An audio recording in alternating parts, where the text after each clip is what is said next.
자, 안녕하십니까. 네. 비가 많이 오네요, 밖에.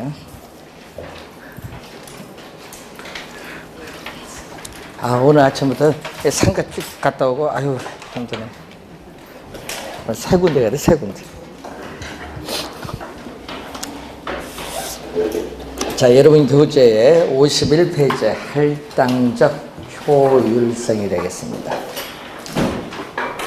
할당은 배분이란 말입니다. 그래서 할당적 효율성은 시장에서 자원이 효율적으로 배분이 이루어지는 시장을 할당적 효율성이란 말을 씁니다. 자, 그래서 여러분이 완전 경쟁 시장이 있습니다. 완전 경쟁 시장은 우리 현실적으로 존재하지 않는 이상적 시장으로서 이 자원 배분이 가장 효율적으로 이루어지는 시장인데, 이 완전 경쟁 시장은 이렇게 할당 효율적 시장에 포함이 돼요. 자, 할당 효율적 시장에 포함되는데 우리가 이런 게 있거든요. A는 이 B다라는 이 문장이 우리가 맞는 문장, 이 문장이 맞는 문장이 되기 위해서는 A가 B 안에 포함이 됩니다. 그래서 A가 B 안에 포함이 되면은 이 문장이 맞는 문장이 돼요. 그러면 완전 경쟁 시장은 할당 효율적 시장, A가 완전 경쟁 시장입니다. 완전 경쟁 시장은 B, 할당 효율적 시장이다. 이게 맞는 문장이 되기 위해서는 요 A가 요 안에 포함이 되면은 맞는 문장이에요. 그래서 완전 경쟁 시장은 할당 효율적 시장이다 하면 맞는 지문인데 역은 성립하지 않습니다. 할당 효율적 시장은 완전 경쟁 시장이다 하면 틀려요. 왜냐? 이 흰 부분 있죠? 이 빗금친 부분이 완전 경쟁 시장 안에 포함되지 않기 때문에 할당 효율적 시장은 완전 경쟁 시장이다 하면은 틀린 지문이다. 그리고 이 빗금친 부분이 무슨 시장이죠? 불안정 경쟁 시장.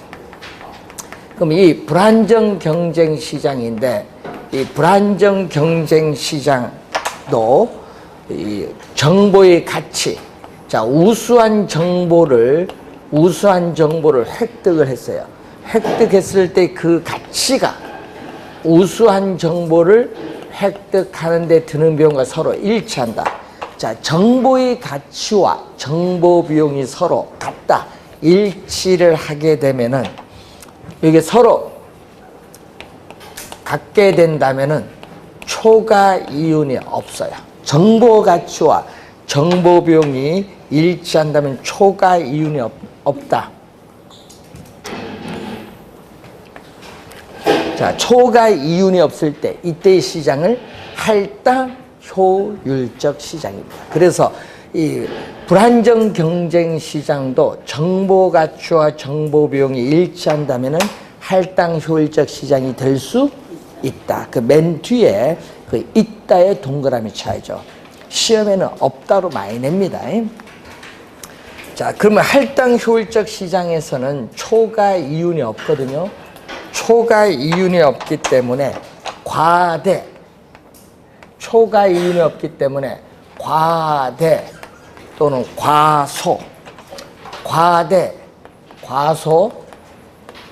또 평가된 부동산, 과대평가된 과소평가된 부동산은 또 존재할 수가 없다. 그래서 할당 효율적 시장에서는 초과 이윤이 없기 때문에 과대평가된 부동산이나 과소평가된 부동산은 존재할 수가 없다.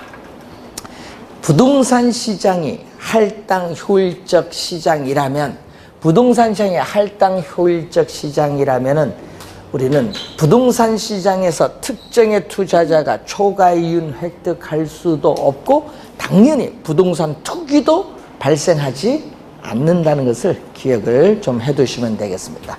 자, 입지이론 넘어갑니다.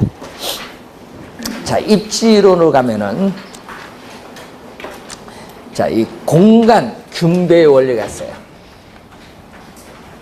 이 경쟁하는 점포들 간의 공간을 서로 균등하게 우리가 배분한다는 원리가 공간 균배의 원리인데, 이 공간 균배의 원리에 따라 이 점포의 소재 위치에 따른 분류가 4가지로 나눠요.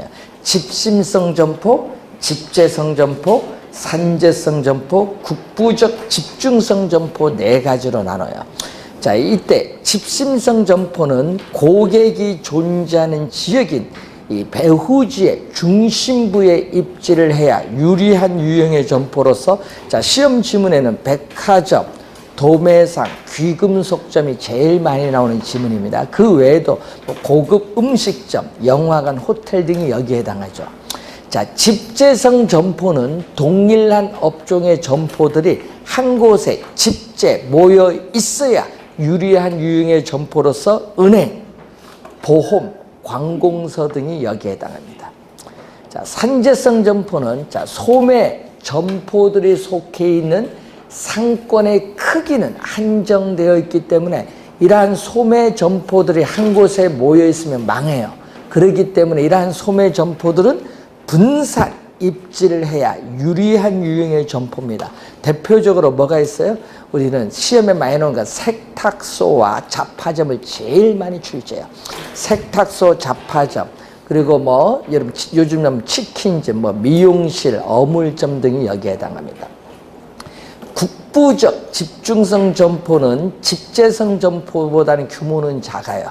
그래서 동업종의 점포들이 국부, 일부분이죠. 지역의 국부적 중심지에 입지를 해야 유리한 유형의 점포로서 여긴 농기구상, 비료상, 종묘상, 석재점, 어구점 등이 여기에 해당하는 점포들입니다. 자, 4가지, 그 중에서 산재성 점포가 시험에 정답으로 많이 묻죠. 좀 주의해 두시고, 자, 그리고 상품의 종류, 즉 구매 습관에 따르는 점포의 분류인데, 여기는 3가지가 있습니다. 편의품점, 선매품점, 전문품점이 있죠. 자, 편의품점은 우리가 요즘 CU 같은 게 편의품점이에요. 일상, 생활, 필수품을 판매하는 점포로서 우리는 중심지 기능이 가까운 지역에 영향을 미치는 저차원 중심지에 입지하고, 여러분이 살고 있는 주택에서 보통 요즘에 도보로 10분에서 15분 거리에 있는 점포죠. 의사결정은 신속하고 구매 빈도가 높은 상품을 여러분 구매를 하게 됩니다. 그래서 이러한 편의품점, 자, 선매품점은 편의품점보다 가격은 좀 비싸요. 상품의 가격, 품질, 디자인, 색상, 포장 등 여러 점포들과 상호 비교를 합니다. 비교를 한 이후에 구매를 하는 상품을 판매하는 점포를 뭐라고 한다? 선매품점. 고객의 취미나 기호 등이 잘 반영되어 있는 우리가 여성 의류 같은 것이 대표적이죠. 전문품점은 여러분 명품 생각하시면 되는데, 고객이 특수한 어떤 매력을 찾기 위해서 구매를 위한 노력을 아끼지 않는 상품을 판매하는 점포예요. 그래서 광고가 이미 되어 있는 유표품이라고 하죠. 뭐 명품인데, 우리가 예를 들어서 여러분 고급 양복, 고급 시계 등을 판매하는 점포로서 중심지 기능이 먼 지역에까지 영향을 미치는 고차원 중심지에 입지하고 이율도 상당히 높고요. 교통이 편리한 곳이면 됩니다. 자, 3가지 점포가 있습니다.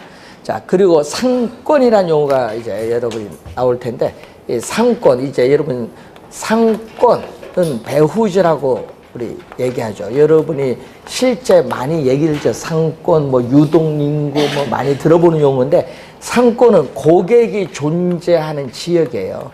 고객이 존재하는 지역 또는 고객이 주택을 정해놨다는 얘기죠. 예?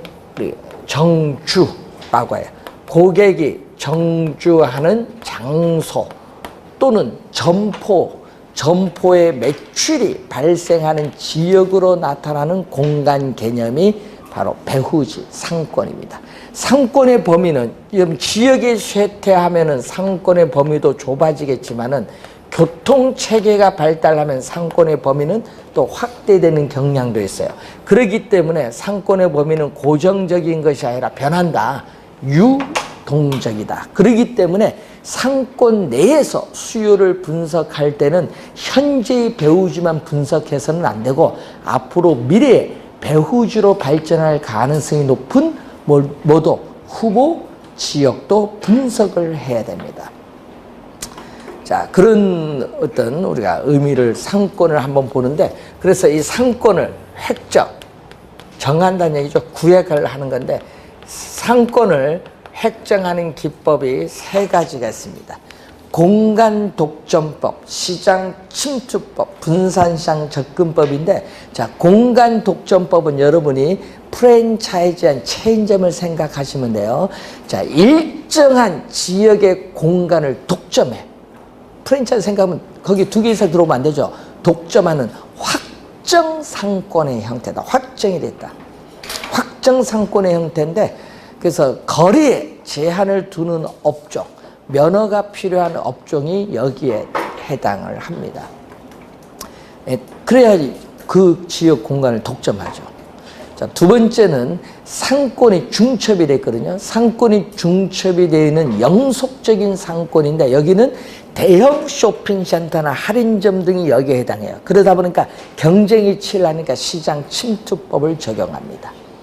분산시장 접근법은 특정 지역만 공급을 하는 영속적이 않습니다. 불영속된 상권의 형태를 띠는데, 이 시장이 여러 개로 나누어지는 시장의 분할을 전제로 우리는 동일한 지역 내에서도 그룹, 소득계층에 따라 그룹별로 차이를 두어서 공급합니다. 그래서 매우 전문화된 상품을 특정 수요계층을 대상으로 공급하는 고급 가구점 등을 예를 들어 볼 수 있다. 자, 여러분 광명하면 떠오르는 게 이케아인데, 이케아는 고급 가구일까요? 아닐까요? 고급 가구 아니죠? 예, 여러분께서 일반 대중을 대상으로 해서 파는데, 그래서 이 이케아가 보면 우리나라에서 가격이 세계 다른 국가에 비해서 비싸요. 예? 여러분 안 가서 봐서 모르지만 비싸요. 좀. 우리나라는 전부 다 비싸게 바르려고 해, 우리나라에서. 예? 명품도 그래. 외국에 비해서 상당히 비싸요, 우리나라가. 예? 그러니까 우리나라에서 안 사지. 외국 가서 사지, 싸게. 예? 예? 여러분도 저희들은요, 옛날에 저희들은 우리나라에서 옛날에 저도 상품을 안 샀어요. 외국에서 샀지. 예? 저희들은 여러분 여행 자유화가 88년 이후에 했죠? 저희들은 그 전에 외국에 있을 때는요, 외국 가면요, 예? 예를 들어서 여러분 그때까지 카메라 같은 거 우리나라에는요 40만 원 하지만 외국에는 13만 원 했어요. 외국에서 가서 사서 가져오죠. 사서 거기서 찍다가 가져와요. 그게 더 싸게 먹히지. 예, 그런 식으로 우리나라 상당히 비싸요. 이렇게 보면. 예, 그래서 요즘에 여러분 직구하는 것도 그런 거 외국에 싸니까 그런 것도 많이 하고 있더라고요. 요즘 보니까. 예, 직구가 좋긴 또 좋은가 봐요. 많이들 하는 거 보니. 그래서 요즘에 상권의 범위가 하여튼 이제 전 세계를 이제 너무 글로벌하게 가는 것 같아요. 이 인터넷의 발달로 이 직구까지 나타나는 거 보니까. 이제 그만큼 경계가 많이 없어진다는 얘기죠, 국경이. 자, 우선 상권 분석 모형은 시험 문제에 원래 출제를 할 텐데, 예? 당연히 상권 분석 모형은 여러분 10월 27일 시험에 출제를 하는데, 여러분 입지론에서 상권 모르면 안 돼요, 공인중개사가. 그래서 우선 학자 계산 문제 낼 거 아니에요. 계산 문제 내면은 레일리 아니면 허프가 낼 거예요, 계산 문제. 그러면은 우선 두 학자는 반드시 정리를 하고 시험장에 가야 됩니다. 자, 레일리는 상업 지역의 구분을 최초로 체계적으로 시도한 학자죠. 그래서 레일리의 소매 인력의 법칙인데 1929년도에 나온 이론이죠. 자, 레일리의 소매 인력의 법칙입니다. 자, 그래서 레일리는 뉴턴의 만류 인력의 법칙을 응용한 소매 인력의 법칙을 주장하면서 이 중력 모형이 나오죠. 그래서 레일리는 도시 단위를 기준하고요, 두 도시 간에 서로 영향을 주고받는 상호작용이죠. 영향 주고받는 상호작용에 초점을 두어서 분석한 모형이다. 그래서 두 도시가 주어지거든요. 예를 들어서 A 도시고 두 도시 간의 거리는 이렇게 직선 거리를 말합니다. A 도시, B 도시가 있어요. 이렇게 두 도시 간에 위치하는 두 도시 사이에 위치하고 있는 우리 소비자에 대해서 자, 이 C 도시가 있죠. 이 C 도시가 이런 분기점, 상권의 경계인 분기점을 말합니다. 그럼 두 도시 사이에 이렇게 위치하고 있는 C 도시의 소비자에 대해서 상권이 미치는 영향력의 크기는 두 도시인 크기에 뭐에 비례하죠? 두 도시인 크기에 인구에 비례합니다. 우선 인구에 비례하고 상권의 경계인 이 분기점, 이 분기점으로부터 거리의 제곱에 반비례한다. 이 분기점으로부터의 거리 제곱에 반비례한다. 예. 뉴턴의 만류 인력의 법칙을 응용한 이러한 중력 모형을 주장하죠. 근데 시험 문제에 또 요걸 반비례, 비례로 또 바꿔서 출제를 또 한 3번 했죠. 비례, 반비례 좀 주의해 두시고. 자, 그리고 이론에서는 요거 출제하죠. 요 지문을, 이론에서는. 자, 그리고 또 알아둬야 될 것은 고객을 끌어당기는 힘을 뭐라고 하죠? 유인력 또는 흡인력이라고 하죠. 유인력, 끌어당긴다, 흡인력. 네? 고객을 끌어당기는 힘, 유인력, 흡인력은 비례는 뭘로 가냐 하면 여러분 비례는 분자로 가고요. 반비례, 거리 제곱의 반비례, 반비례는 분모로 간다는 거. 이 수식을 이용해서 이제 문제를 풀어야 됩니다. 자, 사례 문제가 하나 나옵니다. 53페이지에 A, B 두 도시 사이에 C 도시가 위치한다. 레일리의 소매 인력의 법칙을 적용할 경우에 C 도시에서 A, B 도시로 구매 활동에 유인되는 인구 규모는 얼마냐? 단 C 도시 인구는 모두 구매자이고 A, B 도시에서만 구매하는 것으로 가정하며 주어진 조건에 한다. 자, A 도시 인구는 얼마냐 하면요. 40만 명. B 도시 인구는 10만 명. 자, C 도시 인구는 5만 명. 자, C 도시와 A 도시 간의 거리는 10km. C 도시와 B 도시 간의 거리는 5km다. 자, 그러면은 C 도시에서 A 도시에서 몇 명 물건 사러 가면 나머지는 몇 명 B 도시에 가느냐? 이걸 뭐죠? 상대적이란 말 써요. 분모 분자로 가거든요. 상대적인 소매 잠재력. 상대적인 소매 잠재력을 알아보고자 할 때 레일리 모형을 적용합니다. 자, 그러면은 A 도시로 분수시로 가거든요. 그러면 A 도시로 몇 명 물건을 사러 가느냐? 인구, A 도시로 끌어당기는 인구 유인 비율 대 어느 쪽으로? 나머지는 B 도시 가겠죠? 이렇게 상대적인 이렇게 분수식으로 가요. 상대적인 소매 잠재력의 크기를 나타냅니다. 자, 그러면은 A 도시로 인구 유인 비율은 A 도시 인구 뭐죠? A 도시 인구인 40만 명에 비례하고 분기점으로부터 거리의 제곱에 반비례. B 도시 인구 유인 비율은 B 도시 인구 10만 명에 비례하고 거리, 분기점으로부터의 거리의 제곱에 반비례. 그래서 계산을 하려면 항상 이 수식을 쓸 줄 알아야 돼요. 그러면 이제 계산이 다 되는 거예요. 자, 그러면은 이때 요 두 개 곱한 게 내항이 곱인데 이것은 분모로 10의 제곱은 100이죠. 100 곱하기 10만 명은 분모로 가요. 요 외항이 곱 5의 제곱은 25거든요. 25 곱하기 40만 명은 뭘로 간다? 분자다. 요 약분하니까 요거 4거든요. 또 요 약분하니까 4예요. 4분의 4입니다. 4분의 4니까 얼마? 1분의 1이죠.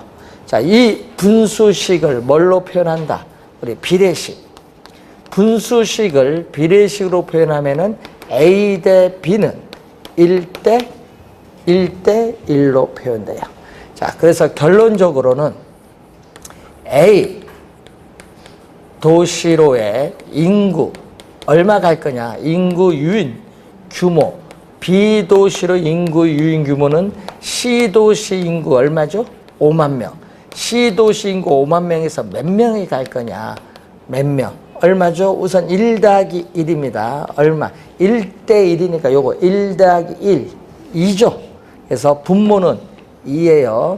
이 중에서 A는 얼마 차지? 1을 차지. 또 B도 얼마 차지?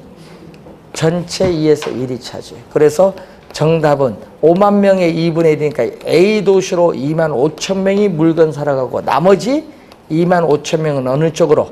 B 도시로 물건을 사러 간다. 2만 5천 명, 2만 5천 명.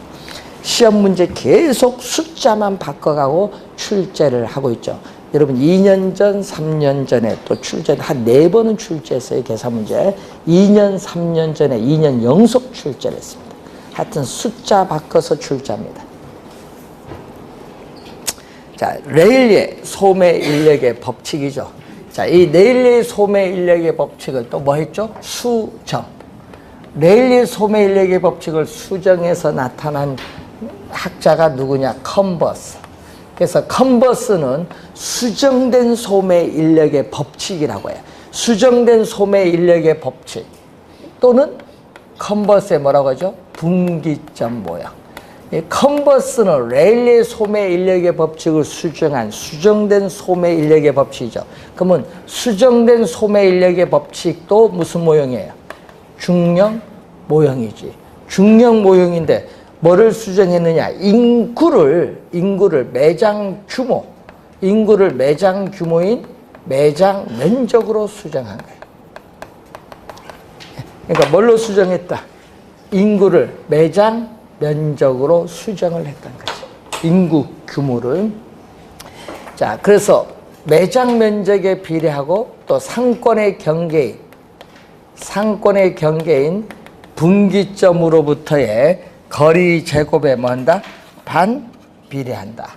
이 거리의 제곱에 반비례한다.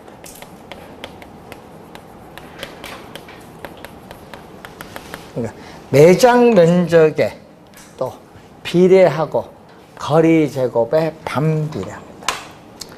자, 예를 들어서 A 쇼핑센터가 주어졌죠. 자, A 쇼핑센터가 주어졌고 이게 B 두 도시의 소재에 있는 소매 시설인 쇼핑센터가 이렇게 주어졌어요. 자, A 쇼핑센터의 매장 면적은 1000제곱미터, B 쇼핑센터의 매장 면적은 9000제곱미터다. 자, 두 쇼핑센터 간의 거리가 8km가 주어졌는데 문제는 상권의 경계는 여기가 면적이 작으니까 가깝게 위치하겠죠. 이게 바로 뭐죠?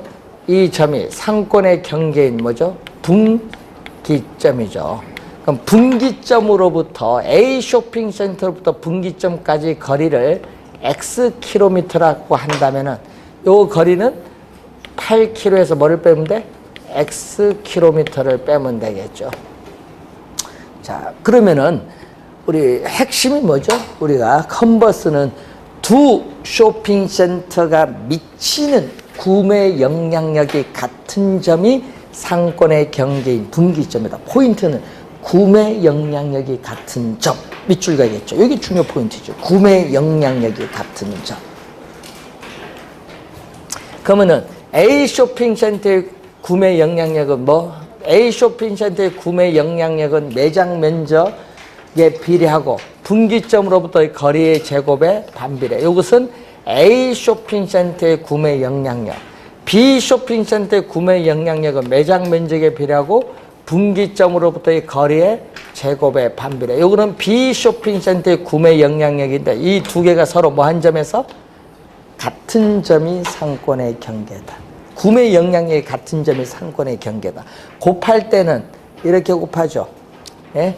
내항이고 요거는 외항이고 곱해주는데 문제는 곱할 때 요게 공 3개는 없어지겠죠. 그래서 9x제곱은 얼마죠? 9x제곱은 우리가 1에다가 8-x제곱 요거 풀면 되겠죠. 그래서 9x제곱은 8-x를 두 번 곱한 겁니다. 그래서 64-16 플러스 x제곱. 요 2차 방정식 푸는데 x는 거리니까 양수예요. x값 하나 나오는데 이렇게 풀어도 좋고, 여러분 그 교재처럼 결론, 요것을 풀어서는 결론이 나오죠.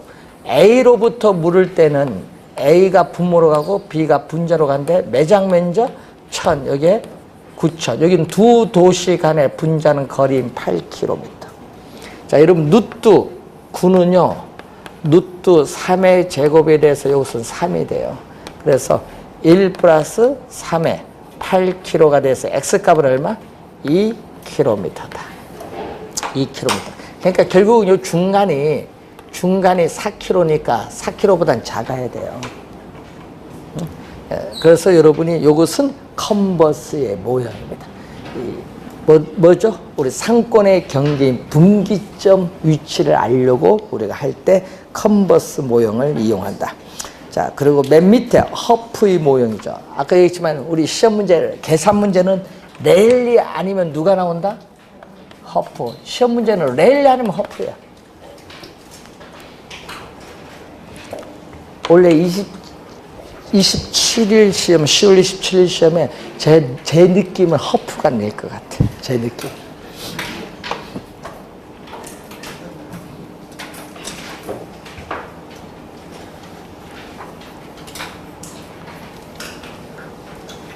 자, 그래서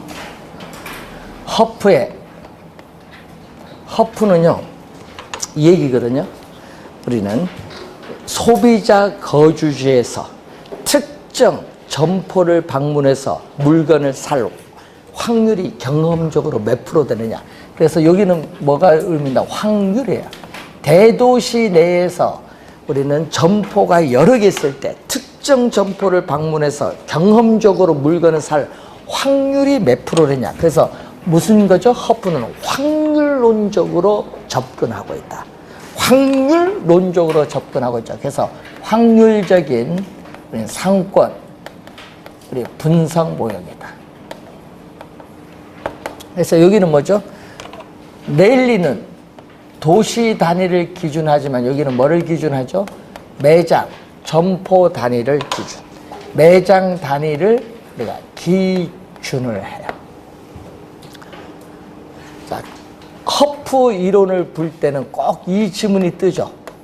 공간, 거리, 마찰계수라는 지문이 꼭 떠요.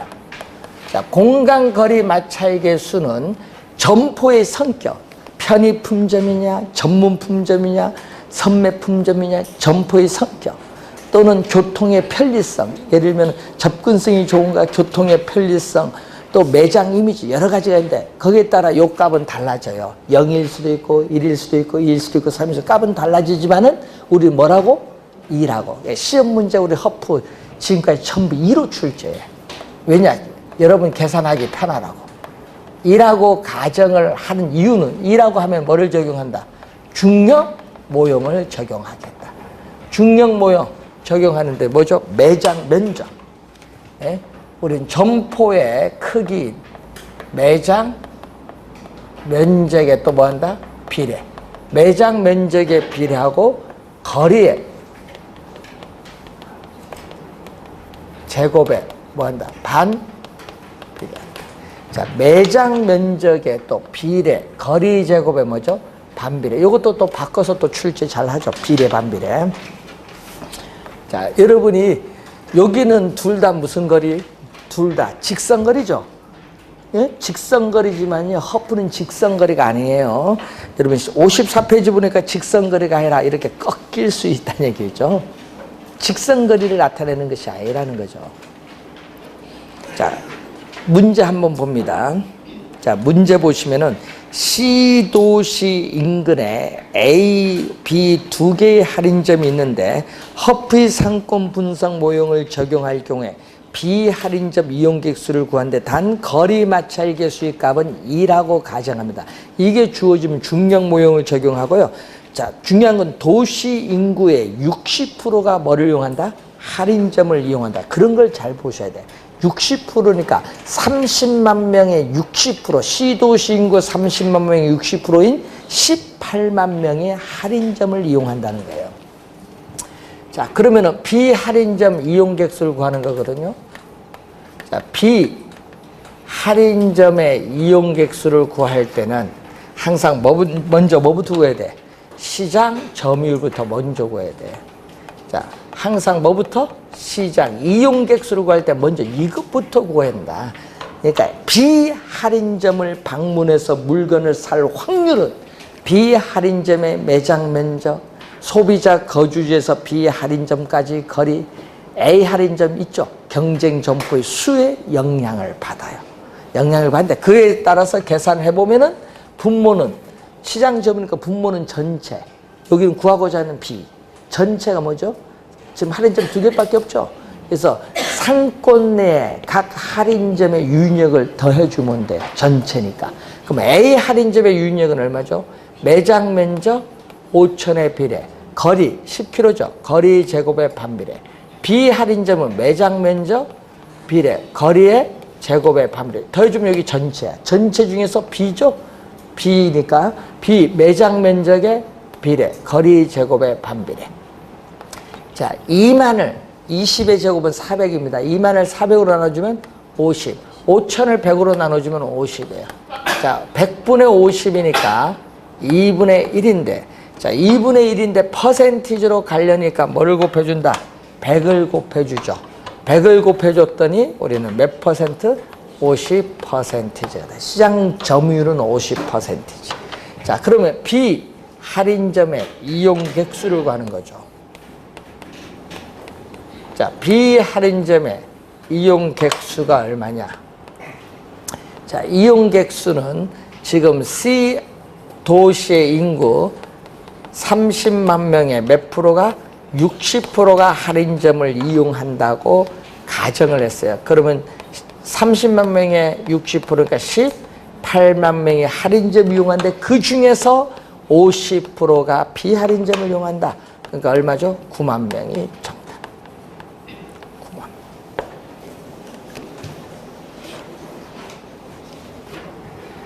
자, 점포 2개거든요. 작년 시험엔 점포 3개 냈어요. 앞으로 시험에 하면 이제 점포 3개로 가요. 점포 2개는 이제 한계가 있으니까 이제 점포 3개로 가겠지. 자, 그런데 지금 점포 2개죠. A 할인점, B 할인점. 그 상권 내 고객의 수 30만 원 변화가 없어. 그런데 C 할인점이 들어서면 어떻게 돼? 그러면 C 할인점이 들어서면요, A, B 할인점에서 고객을 뭐 해야 돼? 뺏어 와야죠. 왜? 고객 수는 한정되는데 새로 할인점이 있으면은 다른 할인점 이용했던 사람은 뺏어 오는 거예요. 그럼 다른 할인점 뭐야? 고객의 수는 감소하겠지. 감소한 만큼 어디가 늘어나? C 할인점 늘어나. 그걸 뭐라고 해? 줄어든 만큼 다른 소비자 늘어나는 거. 제로 썸 게임. 제로 썸 게임이라고. 제로 썸 게임. 들어보길 많이 들어봤는데. 제로섬 게임. 여러분 많이 실생활에 많이 이용하죠. 제로섬 게임이라고. 뭐 주식 할 때도 보니까 뭐 제로섬 게임 뭐 이게 뭐예요. 제로섬 게임 어디서 들어봤다? 허프에서 들어봤네요. 이렇게 또 떠올리시면. 자, 크리스탈로 갑니다. 55페이지. 자, 1933년 독일 남부 도시를 대상으로 나타나는 서비스업에 대한 입지론에서 나타나는 크리스탈러. 크리스탈러의 중심지로인데, 크리스탈러는 앞에와 다르죠. 앞에는 두 중심지 간의 상호작용에 초점을 둔다면, 크리스탈러는 중심지가 형성되는 과정, 중심지의 형성 과정에 초점을 두고 수요자가 어느 지역까지 분포되느냐, 수요자가 분포되는 지역 거시적 측면의 분석을 하고 있는 게 크리스탈러입니다. 그래서 크리스탈러의 이론은 재화의 도달 거리,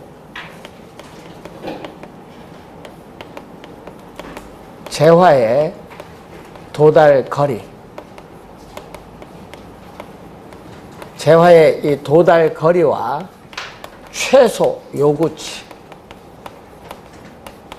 최소 요구치의 관계를 설명한 이론이죠. 그래서 독일 남부 도시를 대상으로 우리는 단일 상품을 판매하는 점포들에 대한 공간 구조 이론이 바로 크리스탈러 이론이다. 상품 하나, 단일 상품을 판매하는 점포들 간에 있어서 공간 구조 이론입니다. 자, 중심지 개념이 뭐죠? 중심지는 재화와 서비스를 생산을 해서 고객이 존재하고 있는 배후지에 공급할 수 있는 중심 기능을 가진 중심 지역을 중심지라고 해요. 그럼 중심지가 요거예요. 중심지. 그럼 중심지에서 고객이 존재하는 배후지에 물건을 이렇게 어떻게 돼요? 공급을 해야 돼요. 그러면 이 선을 연결하면 이게 바로 뭐죠? 요 거리가 재화의 도달 거리, 도달 범위란 얘기죠. 즉 무슨 얘기냐? 이 중심지에서, 여러분 이 중심지에 있어서 이 중심지가 재화 서비스 공급을 해야 되니까 이 중심지의 활동이 제공되고 있는 공간적 한계예요. 중심지 활동이 제공되는 공간적 한계를 말하는데 문제는 어느 기능에 대한 수요가 0, 어느 기능에 대한 수요가 0이 되는 지점까지의 거리야. 요 점을 지나면, 요 선 있죠? 요 선을 지나면 수요는 마이너스. 수요는 마이너스면 공급할까 안 할까, 거기? 공급해도 수요가 없는데? 공급할 필요 없죠. 어디까지만 공급하면 돼? 0 될 때. 어느 기능에 대한 수요가 0이 되는 지점까지 거리, 여기까지만 공급한다, 이 말이에요. 그러면 중심지에 점포가 있는데 이 중심지에 있는 점포가 도산하지 않고 살아남기 위해서는 매출액은 최소 얼마 이상이 돼야 돼요. 매출액 최소 얼마 이상. 그러면 이 중심지에 있는 점포들이 생존하기 위한 최소한의 고객 수, 수요 수준을 나타내는 이 범위를 우리 뭐라고 하냐? 이 범위를 최소 요구치의 범위다. 최소 요구치의 범위가 돼요. 그래서 이 중심지가 성립을 하려면은 중심지가 성립을 하기 위한 조건은 뭐죠? 이 그림에서처럼 최소 이 요구치 범위가 뭐 재화의 도달거리 범위 안에 있을 때 우리는 중심지가 성립을 한다는 거죠. 그래서 우리는 크리스탈러는 우리 중심성의 상대적 크기에 따라 중심지를 크게 세 가지로 구분하죠. 고차원 중심지, 중차원 중심지, 저차원 중심지로 구분하는데 고차원 중심지는 중심지 기능이 먼 지역에까지 영향을 미치는 백화점이나 할인점. 됐죠? 자, 그럼 예를 들어서 롯데백화점 간의 간격은 어떻게 돼요? 멀죠? 고차원 중심지와 고차원 중심지의 간격, 거리는 멀어요. 그리고 고차원 중심지 백화점 할인점 매장 규모 크죠? 예? 규모 크고 다양한 중심의 기능을 가지고 상품이 혼재되어 있어요. 여러 상품. 여기 그 뭐 번호 붙여 1, 2, 3, 4 뭐 이런 데 보면은 할인점 가면은 백화점도 1층, 2층이 다양한 상품을 가지고 있어요. 자, 그런데 저차원 중심지는 편의점이거든요. 그래서 중심지 기능이 가까운 지역에 영향을 미치는 게 저차원 중심지 대표적으로 편의품점이에요. 그럼 GS 편의점 간격 가까워요. 여기 걸어가면 여기서 뭐 얼마 안 되잖아. 간격 가깝습니다. 예? 그래서 저차원 중심지는 규모는 작고 간격은 더 가깝다. 자, 중차원 중심지는 학교. 자, 여러분 7학군, 8학군 학교의 일정한 범위의 학군을 의미하겠죠. 이건 중차원 중심지. 자, 그러면은 편의품점이 백화점 할인점 가까이 가면 망해요. 경쟁의 면에서. 그러기 때문에 어떻게 돼요? 우리는 고차원 중심지에 저차원 중심지가 가까이 가면 갈수록 경쟁 면에서 안 되니까 수가 점점 줄어들면서 피라밋 형태를 띠게 돼요. 그런 의미가 있고, 자, 여러분이 중심지가 하나다. 중심지가 하나일 때는 상권의 형태는 중심지가 하나일 때는 상권의 형태는 원형이에요. 자, 원형인데 우리 크리스탈로는 뭐를 가지고? 다수의 중심지. 크리스탈로는 다수의 중심지가 분포되어 있다고 가정을 합니다. 그래서 뭐죠? 정육각형이다. 자, 크리스탈로는 다수의 중심지가 분포되어 있다고 전제를 하기 때문에 중심지 상권의 형태는 뭐가 된다? 정육각형이다. 그래서 여러분 이런 게 나오죠. 배후지가 이렇게 외접하거든요. 이게 원은 상권의 범위입니다. 이게 중심지인데 중심지에서 이 원까지는 상품을 이렇게 뭐 한다? 공급을 할 수 있어요. 그런데 이렇게 이 부분은 공급이 안 돼요. 이렇게 재화나 서비스가 이렇게 미도달되는 지역이 발생하는 배후지 외접형이에요. 그래서 미도달되는 지역이 발생하니까 공급을 해야겠죠. 그래서 이렇게 배후지가 뭐 중첩이 되는 게 나오죠. 배후지 중첩. 이때는 경쟁이 치열하겠죠. 불필요한 경쟁이 상권이 중복되면서 발생해요. 그러다가 이제 오는 게 뭐죠? 이런 형태. 무슨 형태?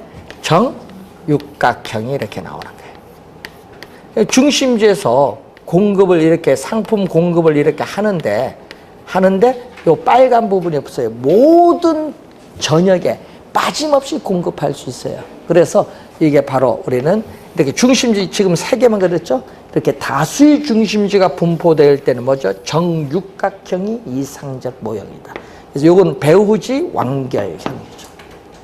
그림 거기에 3가지가 나와 있습니다. 자, 애플범 교수의 CST. 자, 애플범 교수의 CST는 소비자 분포 기법이라고 하죠. 자, CST는 소비자 분포 기법 또는 고객이 어디서 하느냐 그걸 조사하는 기법. 소비자 분포 기법 또는 고객 출발지 조사 기법이라고 해요. CST. 워너 그래도 출제하기로 했는데 16회 시험 워너 그래도 출제했어요. CST. 이 커스터머 우리가 스파팅 테크니크 약어입니다. 자, 여러분이 이마트 있어요. 현재 영업 중에 있는 이마트가 있는데 이마트에 고객이 물건을 사러 옵니다. 그래서 그 고객 전수조사는 안 되고 표본 샘플링, 표본을 추출해서 어디서 오는지 지도상에 표시를 해요. 그래서 상권의 범위를 확정하는 모형이 CST. 그래서 지리적 상권의 범위를 실무적으로 획정을 하기 위한 기법을 말합니다. 고객의 특성도 파악할 수 있고 광고, 판매 촉진 전략 수립에 기여할 수도 있고 또 경쟁하고 있는 점포와의 경쟁의 정도가 어느 정도인지를 파악할 수도 있고 또 점포를 확장할 수 있는 계획에 유용하게 활용할 수 있는 게 바로 뭐다? CST.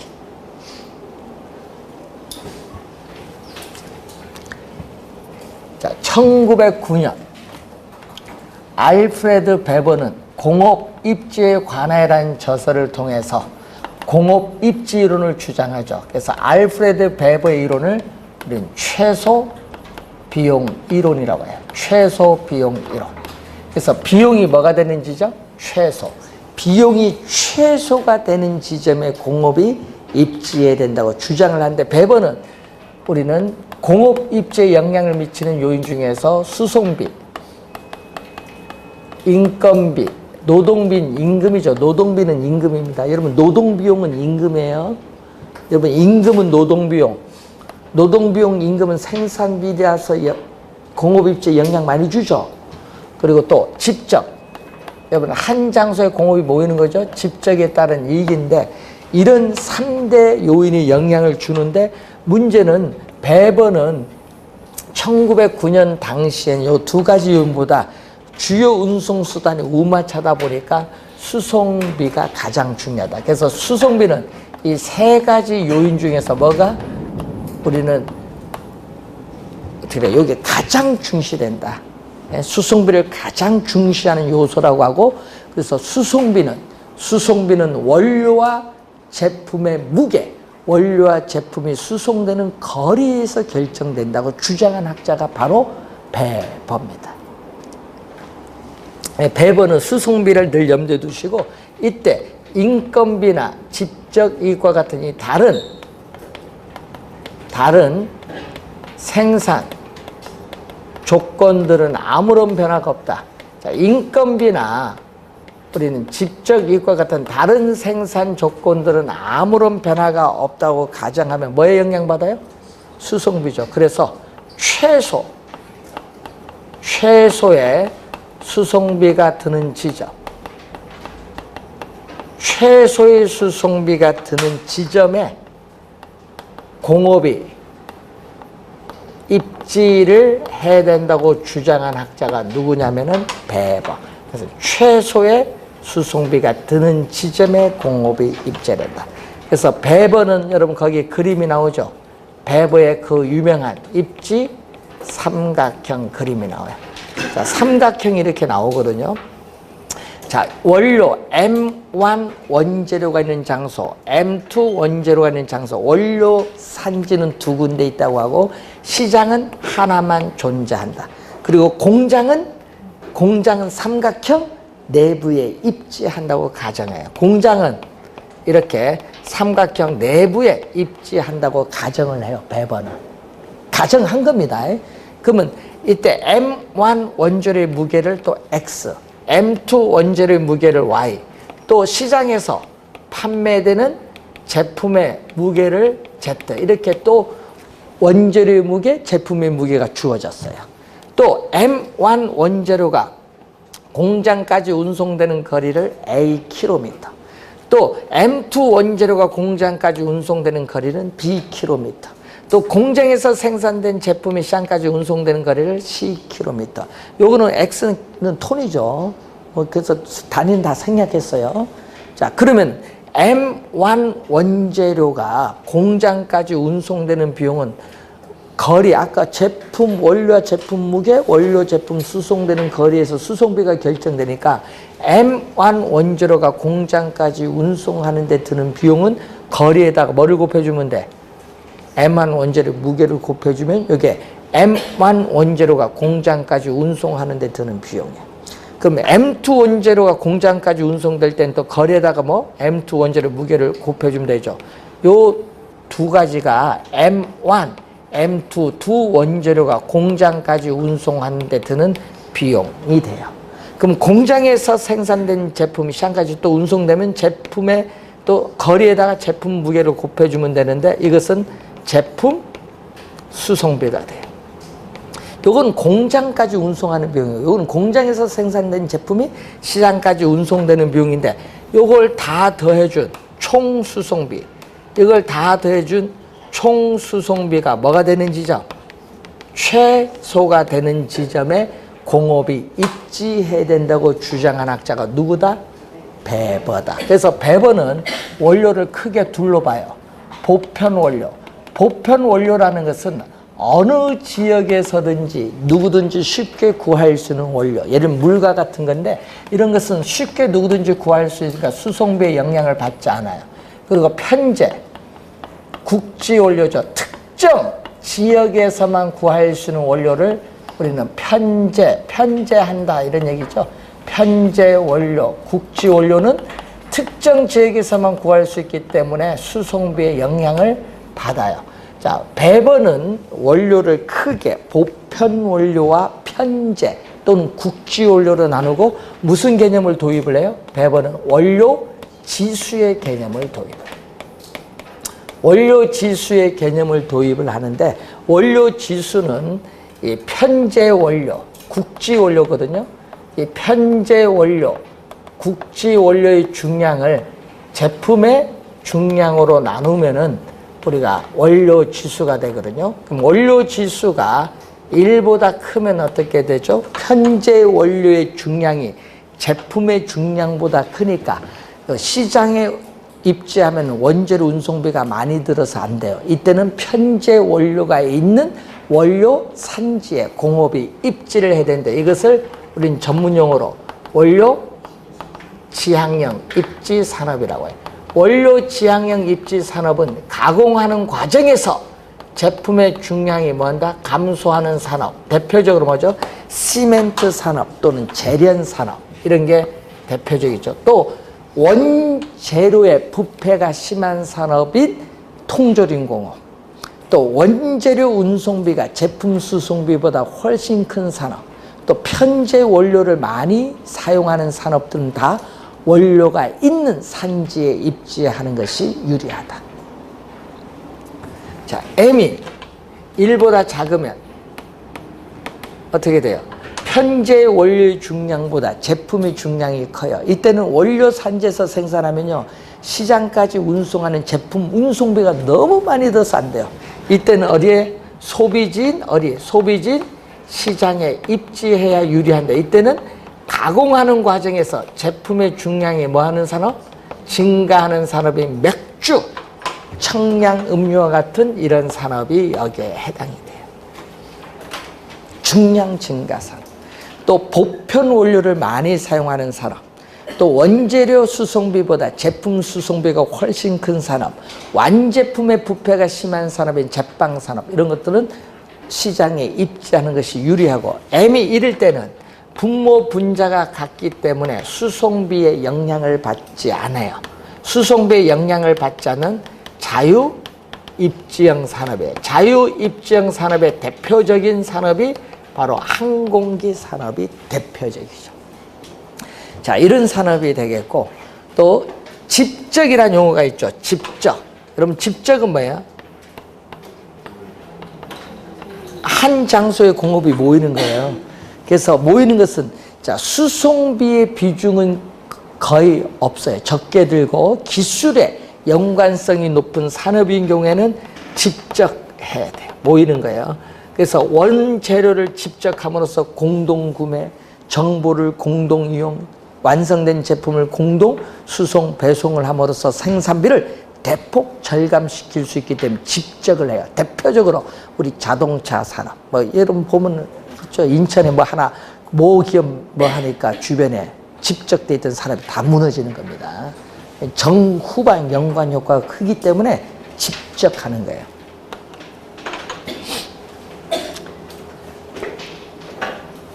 앞으로의 산업은 4차 혁명 시대는 또 산업의 형태가 또 구조가 바뀌거든요. 그때는 어떤 산업이 또 이제 갈 거냐, 이제 바뀌게 됩니다.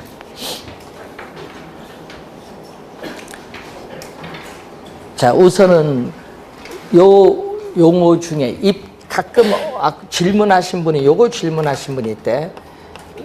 입지 중량이라는 용어. 입지 중량은요, 현재 원료 중량에다가 뭐를 더해주면 돼요? 제품 중량 더해준 것을 뭘로 나눠주면 돼요? 제품 중량으로 나눠주면 되는데, 요것은 뭐죠? 요것은 원료 지수고, 요것은 제품량 약분하니까 1이야. 입지 중량은 원료 지수에 뭐를 더해주면 돼? 1을 더해주면 돼. 그러니까 요거는 어떻게 돼? 1을 기준 판단해주면, 입지 중량은 뭐를? 2를 기준 판단해줘. 입지 중량이 L이라 하면 L이 2보다 크면은 요거, L이 2보다 뭐 작으면 요거, 이렇게 보는 거죠. 그래서 제품 한 단위 이동에 필요한 중량이 입지 중량이라고 해요. 근데 질문 들어오니까 설명하는데 안 가르쳐 주는 건 좀 안 했으면 좋겠는데.